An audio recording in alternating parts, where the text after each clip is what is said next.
నేను సబ్ లెఫ్టినెంట్ని. Indian Navy entry officer rank నాది. ఇక్కడి నుంచే దేశ సేవ మరియు సముద్ర ప్రయాణం మొదలవుతుంది. నేను లెఫ్టినెంట్ని.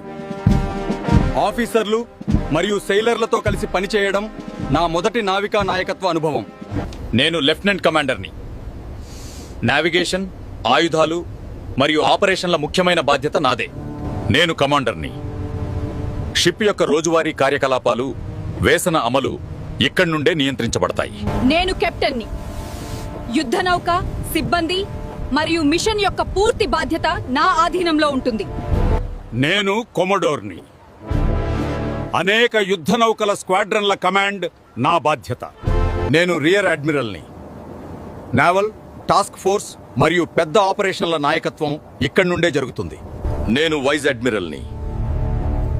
ఫ్లీట్ ఆపరేషన్స్ మరియు వ్యూహాత్మక ప్రణాళికల పూర్తి బాధ్యత నాదే. నేను అడ్మిరల్ని. ఇండియన్ నేవీ యొక్క అత్యున్నత యాక్టివ్ కమాండర్. ఎవరి ఆధీనంలో అయితే మొత్తం ఫ్లీట్ నాయకత్వం ఉంటుందో. నేను అడ్మిరల్ టు ద ఫ్లీట్ని. ఇది ఇండియన్ నేవీ యొక్క అత్యున్నత సెరిమోనియల్ పదవి.